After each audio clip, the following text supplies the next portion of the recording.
Susanna, when she asked me to feature, for February, it's like the Valentine's month, and we've been kind of ripping Valentine's, a new one tonight, Val with the Hallmark card thing, and I'm not as hostile towards Valentine's Day this year as I have been in the past. It really has nothing to do with the change of my relationship status. It remains, what it has been for some time. Yes, thank you for those of you who got that joke.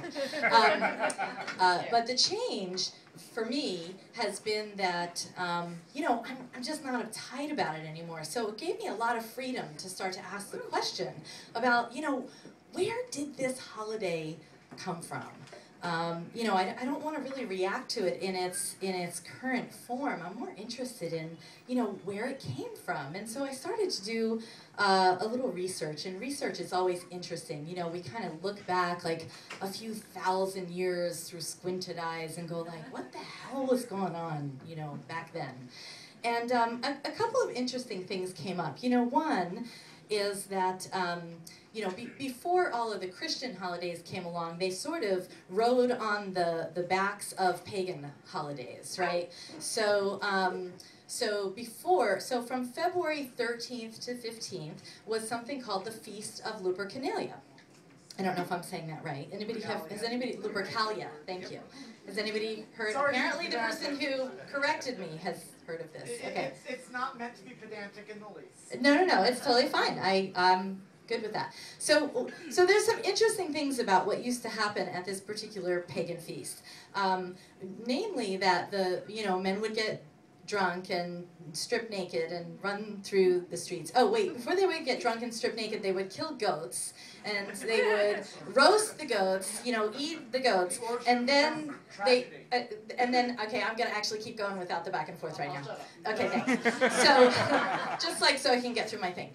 So, and then the goats would be, stripped, and the hides would be, turned into leather, and then they would be used to spank the maidens. They would bare their behinds, and they would get spanked. So I think this is an interesting background, an interesting backdrop to Valentine's Day. And so things have changed. We may or may not be better off now. I mean, we no longer witness our farm animals fucking. We have running water. We shower regularly, and our food comes from supermarkets. It's we don't watch it on a spit. So some things have changed since those early days. Now the Christians were not too down with some of these holidays, and so they tried to figure out how to change it. So I can't remember the name of the Pope that we have to thank for this, Gallius I, I think he was called. So he decided, he came up with this thing that apparently there was not one but 3 Valentines, Valentine, who were killed on February 14th, sometime in the middle of this feast. And, there's various stories about why they were each killed. But, the one that kind of comes up a lot for, these saints is that they converted the most people. And so, they got killed for converting people to Christianity, and then later they became sainted for it. So, I don't know, you're kind of fucked coming and going.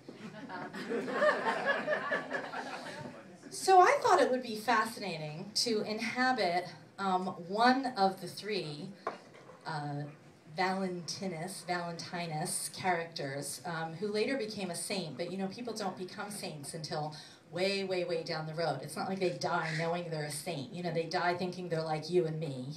And then however many hundreds or thousands of years later, and however much money people spend to make them a saint, and that's kind of how it happens.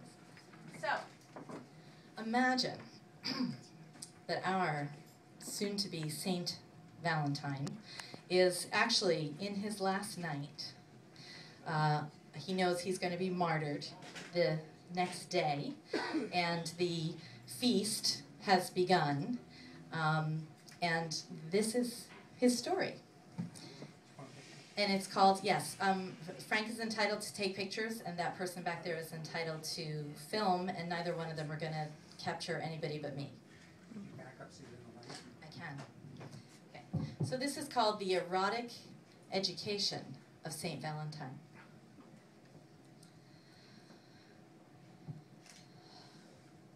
In the tug of war between the belief in one God and the worship of many, Valentinus was losing today.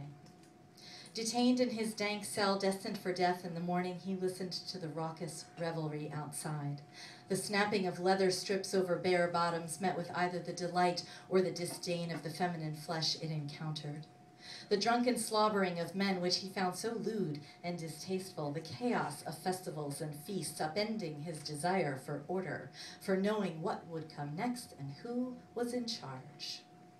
A man in his final hours, dying for his God, talks to his God incessantly.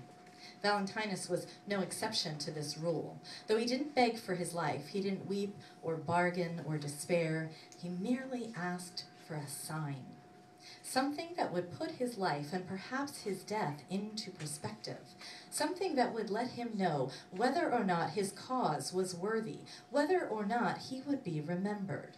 For saints do not know they are saints. They go into the ground as mere men and women martyred for a cause of faith, until they are judged in the harsh light of hindsight, used for political purposes, twisted by absence and time into an archetype of themselves. Supposedly for a greater good they believe in, but not always, and perhaps not today. Outside, the music began to change from light and airy to a more guttural, libidinous beat, which could only mean one thing, thought Valentinus. The coupling jars were being circulated, mates chosen for the night. This game of fertility sickened him. It felt heartless, cruel even in its anonymity. But while the debauchery of it was repugnant to his mind, another part of him displayed an obvious curiosity.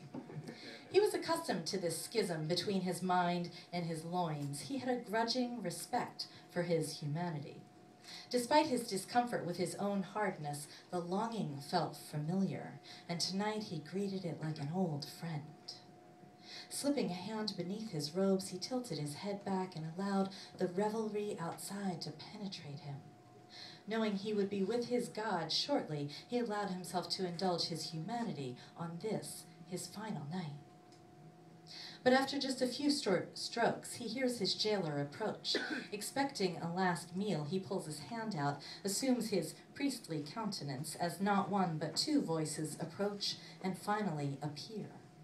He sees the menacing smile of his jailer first and smells the stench of his drunken breath from across the small room.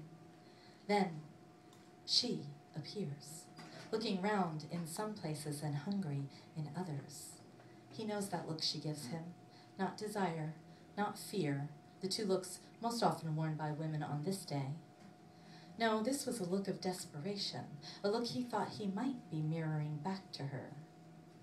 This one was left in the jar, so we brought her to you, a little farewell gift, Father. He said the last word like he was spitting out something that tasted awful, like it hurt his mouth to say the word.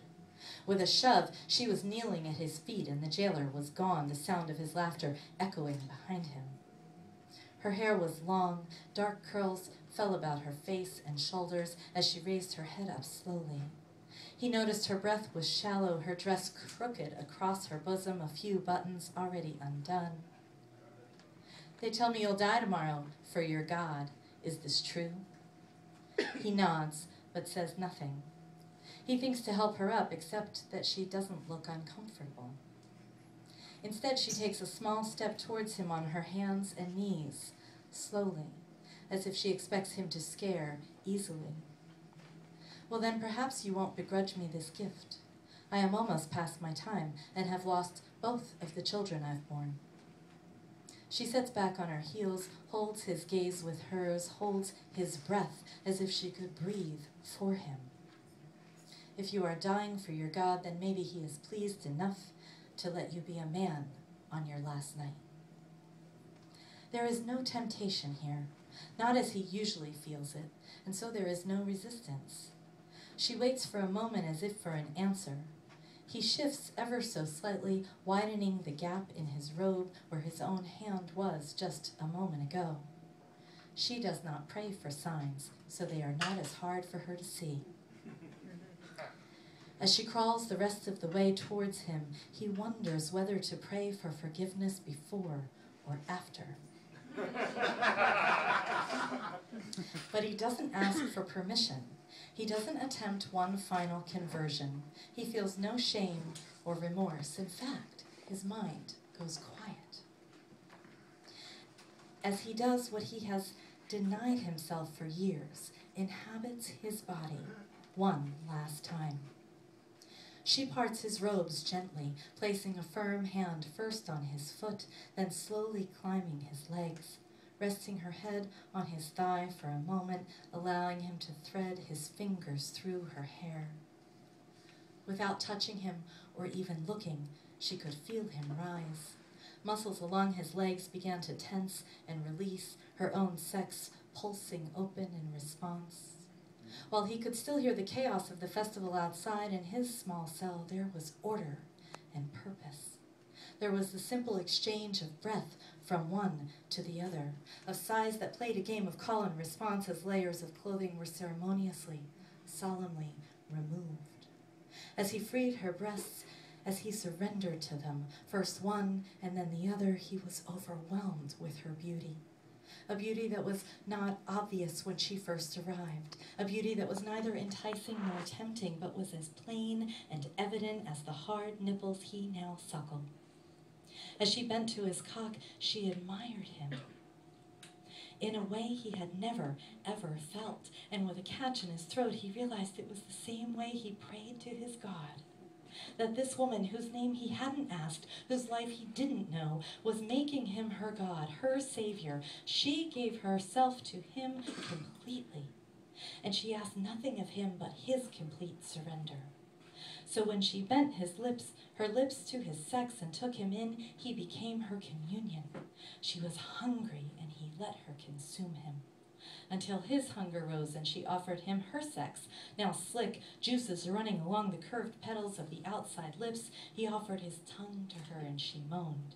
He steadied her with his hands on either cheek of her bottom, and he drank her in with a hunger he never allowed himself to know. On this last night of his life on earth, suddenly it became the longest night of his life on earth, and he would lose himself again and again, drowning in her curves, bathing in her wetness, feeding her his hardness, until slowly she lowered herself on top of him and went completely still, her full weight in his lap, his head buried in her breast, his cock nestled into the core of her, as if that were where the flat earth ended, as if there were nowhere else to go. It was not the death he expected, but it was a death nonetheless. It was a death of resistance, reborn into surrender. He had never known such softness before. He was consumed by her, and for once he was not afraid. He watched her slowly begin to ride him, her hips in control of every twitch. He watched as every bit of hunger and tension melted from her face, as her eyes closed, as she cried out, as her whole body shuddering, releasing a warm flood onto him, and then carries him away. His seed river empties into her, and he can't tell if his tears are hers or if her weeping is his, as their wetness laps onto the shores of one another. Woo. His life, once full of words and wit, became quiet, blissfully empty. His body, once subjugated to the beliefs of his mind, was free. And he found in the folds of her flesh a sign that hundreds of conversions never revealed. A sign that would never be understood outside of his dank cell or his satisfied heart. That it was not obedience he sought, but tenderness. That it was not control he desired, but the safety to surrender. That he was not dying for the success at conversion, but for his failure to know love outside of his self-imposed rules and dogma. A sin that he could now finally repent.